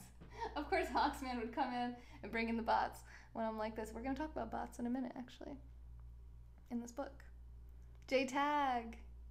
Good day, mate. Oh, no, wait, that's Australia. Okay. Who was broadcasting and we were trolling them about being British and then they were half British? And I was like, see, she gets it from her dad. Who was that? Do you remember J-Tag? Thank you, Alex. Spasibo. Kaktala. Market index funds. Can you guys hear me okay? A market index is a group of stocks that, when averaged, tells us how the stock market is doing overall. These are the ones mentioned every day on the news. Standard & Poor's 500 is a classic example of a market index. That's the S&P that people on CNBC are always mentioning. Its 500 stocks are thought to be a good indicator of how the overall 6,000 or so stocks in the market are doing. The Dow is the Dow Jones Index, which is an index of 30 big industrial companies, also a good indicator of the broad market. A fund company like Vanguard buys all the stocks in the index in the right amounts to mimic the index and sells it to us as a fund. Rather than being a collection of actively managed stocks and bonds like a standard mutual fund, market index funds are passively managed, which is a fancy way to say that no one's actually doing any research to figure out what stocks to buy. You have to buy a market index fund from the fund company or a fund provider. The good news is that fees are lower, anywhere between 0.05 and 0.74%, usually with a minimum purchase of $1,000 or more. But if your financial advisor picks the index funds for you, you can add another 1 to 2% for their services for a total of about 3% per year, which again adds up to 6% with inflation. Oh, thank you, Terry. I know. She's like, I can tell you have gas. Yes, I do. But I'm going to stick through it because I ended my broadcast early yesterday because of this. I don't want to do it again tonight. We only have like 40 minutes to go. We can do this. We can do this because Soft Marshmallow sent me 11,000 hearts. Tiki over 5,000. Tiki, look at your picture. It looks so funny. Lizzie with 2,545. Van Gogh and Shara both over 2,000. Wait, let me if I stretch my body. I do a little cat-cow.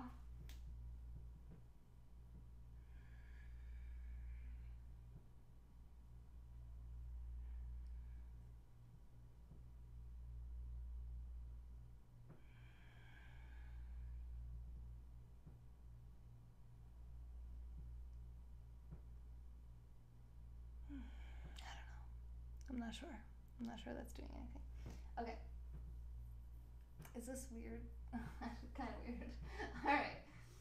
So the next one is ETFs, exchange traded funds. An ETF is a popular option.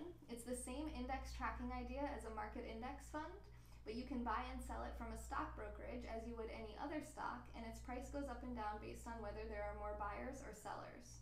For that flexibility, they cost a little more than market index funds with a fee below 1%, though some evidence suggests they actually cost 1 to 2%, just like a money manager, because of the difference between the ETF's market price and the underlying stock price. Again, bring in a professional to pick these for you, and you can watch 3% disappear from your account annually. Last one is the bots. The bots. Yeah, market is pretty weird, you're right. Hell, come on, don't say stuff like that. Robo-advisors. Robo-advisors are like human advisors who offer a choice of funds, except a computer is doing the advising instead of a person, which makes them less expensive. You find them through an app or website, and increasingly through traditional stock brokerages, which are trying to keep up with these newfangled ideas. Fees range from 0.15 to 0.5%. Believe it or not, financial advisors will also advise people which robo-advisor to use and charge their fees on top, which means the total fees can run up to 2.5%.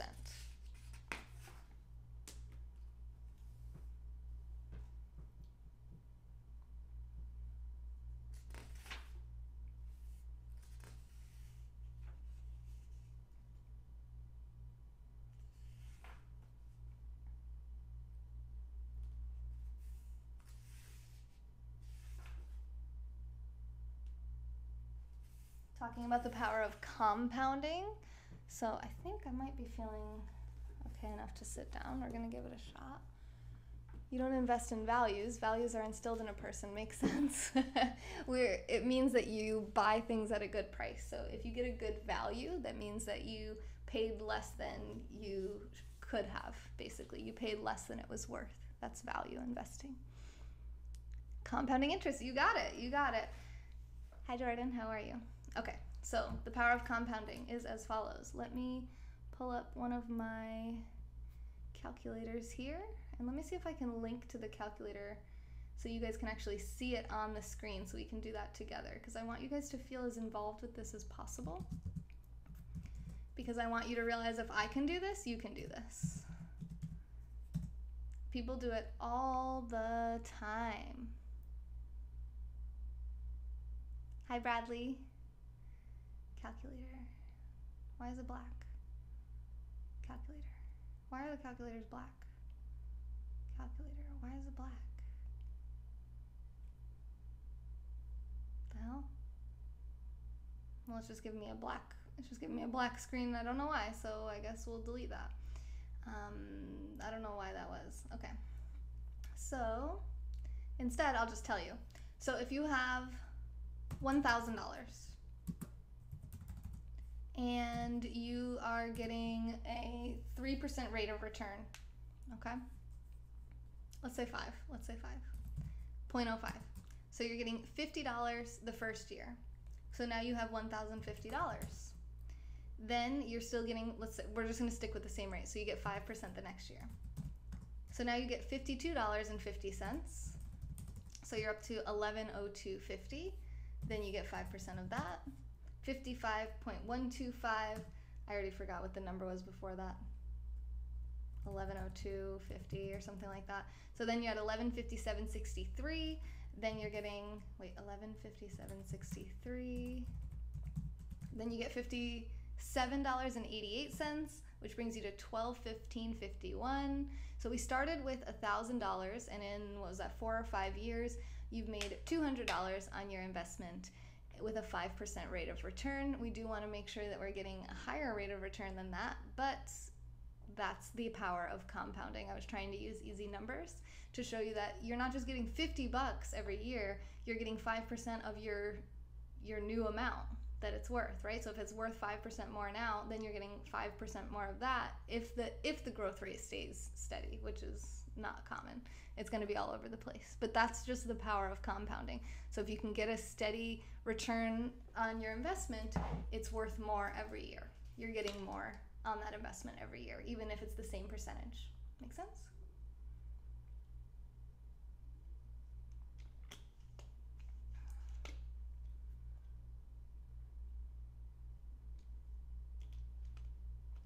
I see Bradley making friends in the broadcast. All right.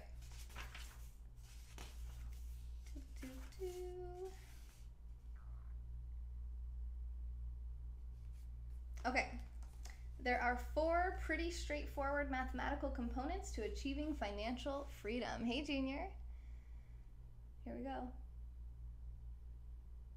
Oh, I thought I had to burp, but it didn't happen. I don't know how to make myself burp. Thank you guys for helping handle comments that I'm missing. CDs usually have higher interest rates than regular savings accounts too. CDs are something I don't know about. Let's look it up.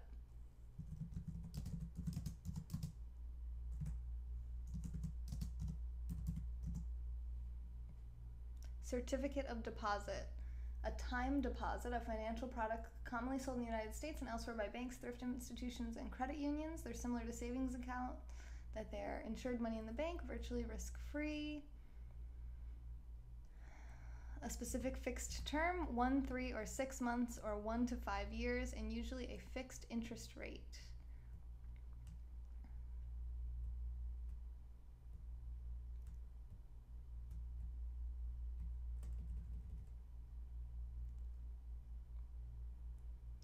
While longer investment terms yield higher interest rates, longer terms also may result in a loss of opportunity to lock in higher interest rates in a rising rate economy. CD ladder strategy. Interesting. So that's another form of basically abdicating.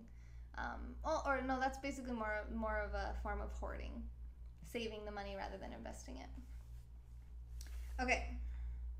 4 components. 1, minimum annual spending. 2, years remaining to invest. Awesome, Rayleigh. I'm glad that you're enjoying this. And remember, I'm not really an entertainer. I'm more of an educator. But the fact that I have gas right now might be slightly entertaining to you. 3, money to invest. And 4, required rate of return on the investments, which I believe by the end of this book, it's pretty much 15%. But the book is Invested by Danielle and Phil Town, who basically are just students of Warren Buffett and Charlie Munger, and they use their investment strategies from Berkshire Hathaway. Okay, the first one, spending is up to you. You have to fight spending money and get as much money into your investments as possible, especially at the beginning when you have the most time to compound those dollars. So the earlier the better. But you can't rush into buying something until it's the right time and you have all the necessary information. Hi, Trevor. Buffy Girl, these are our sponsors from the last 30 days. These are the people that make this channel possible. If you, well, actually, my replay isn't working on my 360. I did a 360 broadcast right before that, so that, things like that, the technology for the channel, although the replay doesn't seem to be working.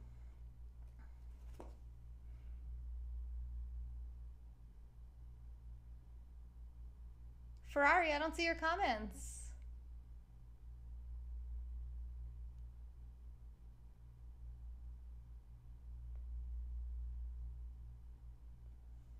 Interesting. Oh, thanks, Trev. I miss you. Where you been? That's why it's so important to save money for investing while young. I agree, Dan. And Dan actually got me this book. Shout out to Dan on Fleek. This book is awesome. I was so excited after reading it today. So, minimum annual spending. Spending the least amount possible so that you have the most cash pile to invest. Number 2 is, hi Barry, years remaining to invest. How old are you? The older you are, the less time you have to realize the benefits of compounding, and the more urgency you have to get this information in your head. Like, spend it every waking moment that you have learning about, just getting into that world, the financial world, learning about investments, learning about the terminology, learning about businesses that you like. For me, I think this is a big key, and we haven't gotten into it yet in the book, but it's, if you're interested in the company or the industry or the product or the service that you're investing in, it's easier to be excited about it, right? It's easier to study it and spend the necessary time to do your due diligence. Yeah, Bradley, but I only do requested content for sponsors. Okay, let's try to stay focused on what's happening right now. So 3, money to invest. How much money do you have available to invest? And number 4, thank you, Terry. And don't forget that Ruby just did cooking last night on the channel, and she does that every Thursday night on this channel at 9 p.m. Eastern time, so you can learn how to cook authentic Sicilian dishes. And if you really like that content the most, you can check out Ruby Noosa's channel as well. RUBYNOOSA. And Ferrari, how come I don't see your comments? I couldn't see, who couldn't I see the other day? I couldn't see someone else's comments either. Hi, Mr. Denmark. Have a good day at work. I hope the weather's beautiful for you. Hope it's not rainy. Okay. And number 4, what's your required rate of return on your investments? And those numbers are going to be different for everyone, but it's important to be aware of your money. Have your finger on the pulse. Like, check your statements every month. Even if you're in a marriage and your partner is the one that manages the money and kind of handles the whole financial world, I don't mean to be morbid, but keep in mind something could happen to that person, and you don't want to be completely helpless. You're going to be overwhelmed with grief if that happens, God forbid. You want to be prepared, though. You don't want to have to be forced into this world while you're grieving. It's best to be prepared ahead of time. So start learning about this. Start talking to your spouse or whoever manages your money for you, and let them know you're interested in it. You want to be more involved. You want to know what they're doing with it, and it's your money. Like I said, no one is going to care about it more than you. Hopefully, that would be kind of odd. So start caring more about your money. Pay attention to where it's going. Sonam, I have a burp trying to escape me, but it's trapped somewhere in my life. Okay, it's all right. We have less than 30 minutes to go. We got this. All right. So I wonder if that's something we should talk about. I think we said it. Let's move on. Chapter 3. Voting for a mission with your money. This is what I've been talking about. Companies you're interested in. So one, she said she has like all of her investment resources and everything she uses for her investment practice in one spot, like in like a bucket, and like I'm picturing like those, like a crate. I can't think of the word that I'm looking for it, but and the wolf shows itself time's up. The wolf. Well, I mean, you don't have to send money, but I'm also not just gonna like cook just because you want to see it. Like, you can watch the Food Network. I mean, I'm trying to help people make money, right? So I did a smoothie scope not too long ago. Why am I justifying this? Bye, Bradley. Have a good night. All right. So it's the importance of being organized, and also having investment folders on your computer or on your phone, especially somewhere where you can access it from all of your different devices, is probably going to be the best, because this is where you can save information as you get it about companies. So you can have basically a folder for a certain company, let's say Twitter, and then when they come out with shareholders reports or letters from the CEO, or events happen in the news, or management changes, you can put that all in this folder. It's a book. Oh, Wolf of Wall Street Cooking. It's a book? I've never heard of that.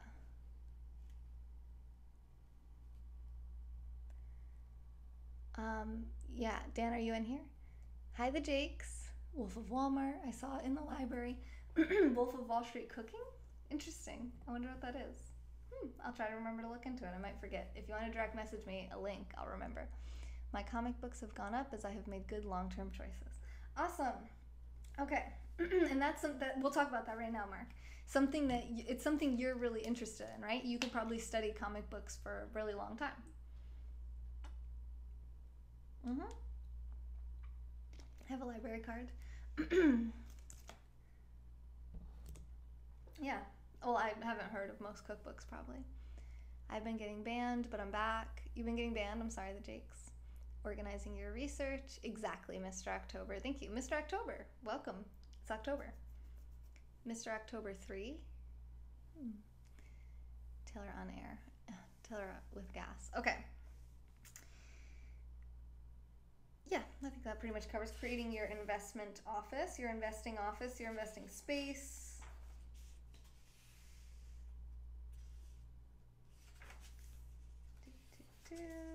I'm not even gonna... Okay, so what you want to know is what's important to you about a company. So creating, I'm like losing my voice. Creating a set of values that you want a company that you're going to invest your money in and own a part of and put your name and your stamp of approval on and vote with your dollars for. You want to have some values that you want them to, that you want the company to hold. So in this case, her 3 are: 1, that they treat employees decently and pay a living wage. A company that isn't ethical is not putting good vibes out into the world. It's creating employees who don't like it, and it will eventually go down. Yeah, you can abdicate if you want, Rayleigh. That's fine. You know, we all have the freedom to choose what we want to do. Hey, baby, how are you? I have written papers in economics on comics, religion on comics, etc. Yeah, exactly. That's a good example. 2, they treat their products decently. If animals, humanely. If products, they're environmentally friendly. If food, use sustainable farming practices. And 3, she prefers local and small, supporting the community and using local information about the company's environment, local reputation, and employees.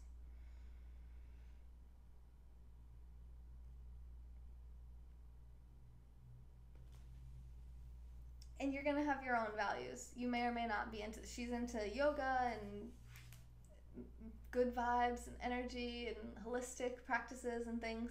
I mean, I am too, but I don't think that would be my list of values. I guess this is hard for me to do, actually. I was thinking of investing in Pizza Hut. I heard it's a good time to buy. What's your thought? I don't know anything about Pizza Hut, so. Something that, and I don't think we've gotten into it yet, but I'm just going to jump the gun because I think it's really important. It's important to only invest in industries and companies that you can understand. We will get into this later on, but if you can't understand the company, then you should never buy it. Like, say, SpaceX. If you don't intimately understand space travel, going to Mars, going to the moon, whatever kind of missions that SpaceX has, then you shouldn't buy it, even if you think it's a cool company or that it's going to do well in the future. You can only invest, this is one of their rules, you can only invest in companies that you can understand. You might not fully understand them right now, but you have the potential to. You could understand them. For me, that's like live streaming and social media.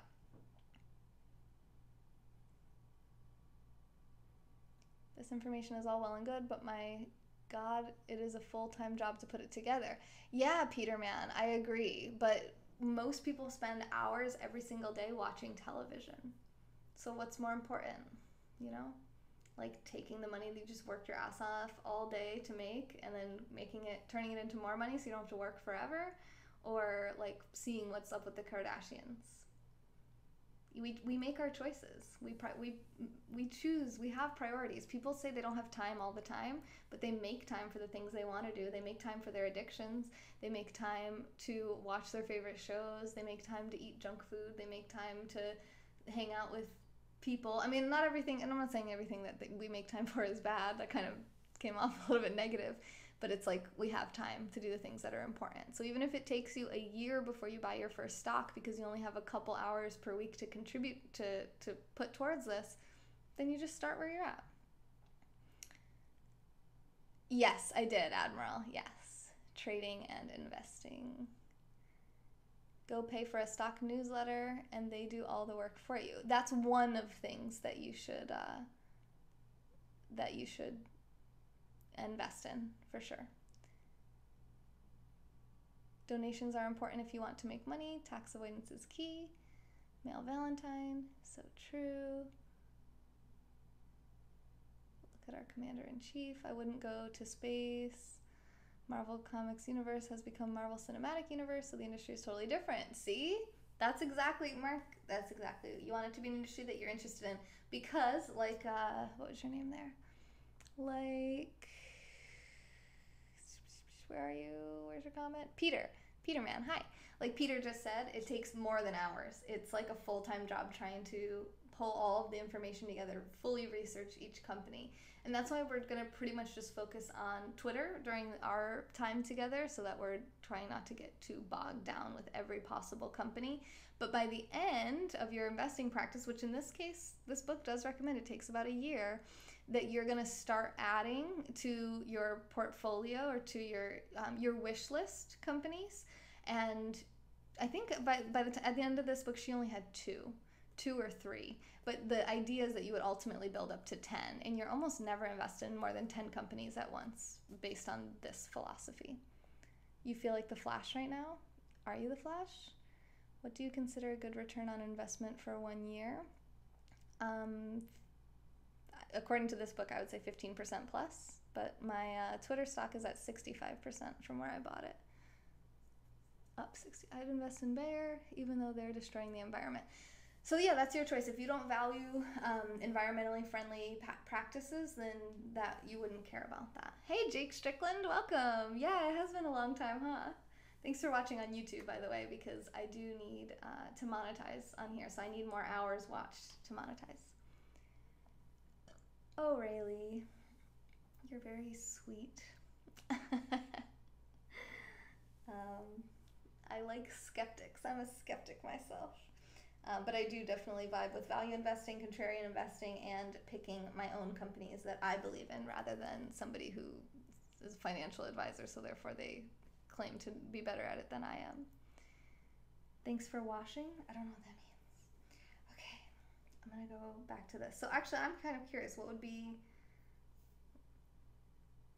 the threads? So she said the threads between all the companies she likes and called it her list of missions. So companies I like WhatsApp, I like Twitter. I don't like a lot of companies though. And WhatsApp is owned by Facebook, which I don't like. I like WhatsApp because it has audio messages. I like audio messages. You know, this isn't really like a value of a company. I like Periscope. You look at the rate of return, money has no feelings. Right, but this is for the research part of it.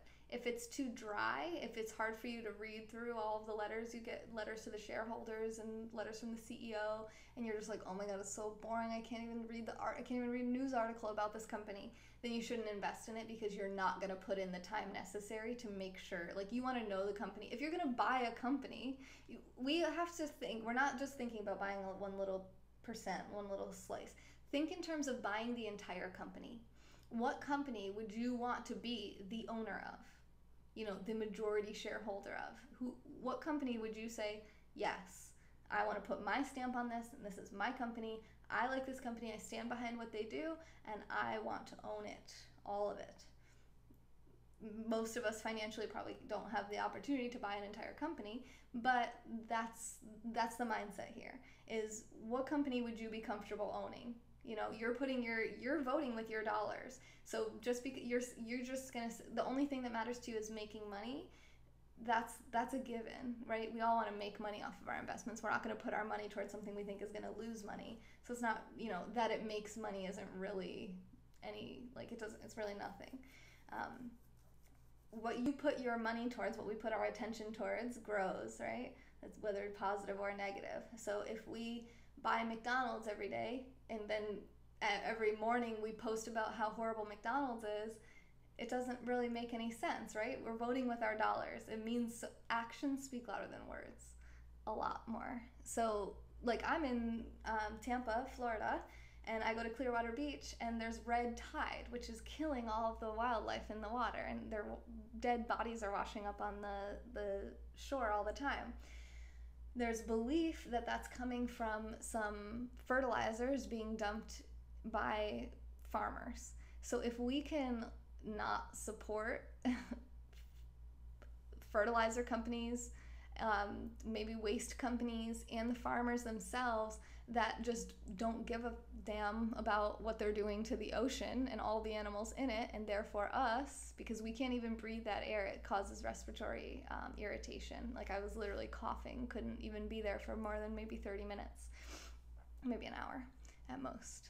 It was really bad. It was hard. My eyes were burning, my nostrils were burning.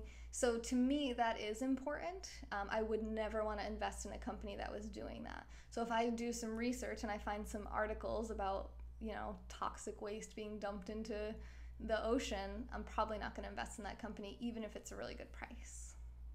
But that's me. That doesn't have to be you. 14 minutes. Sunscreen. Yeah, I don't wear sunscreen, but people don't like when I say that. You got banned. Why did you get banned? What do you mean you got banned?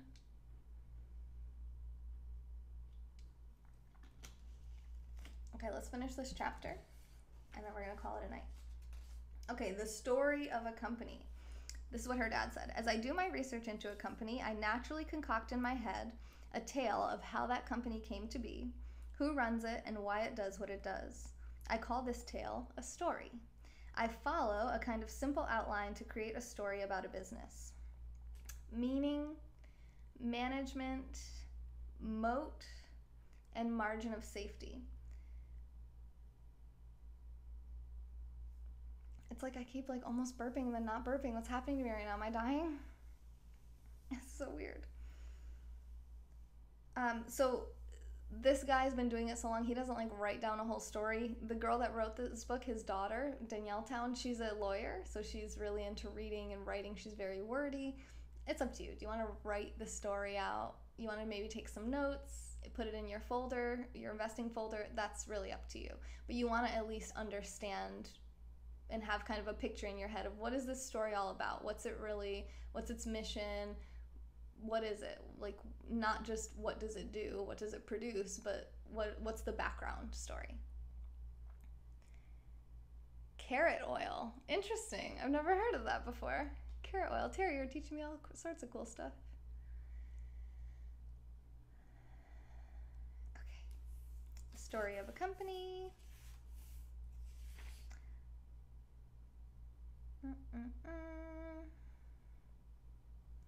Brainstorm how you already vote with your money. What are the values you're supporting? Do you want to keep supporting them? From that, make a list of the missions you choose to vote for with your investing money. Okay, that's a cool way to do it. So I'm going to end there, and I'm going to challenge you guys to do that. I'm going to do the same thing. We're going to think, what do we spend our money on right now? And what are we supporting right now? And do we want to keep doing that? Like if you're paying your car insurance because you have to, because you're being forced to, that's not really like you're voting with your money. I mean, your money is being stolen from you, basically. Because it's one thing if you want to buy insurance, but it's another thing if you're forced to buy insurance. That's basically like gun to your head theft.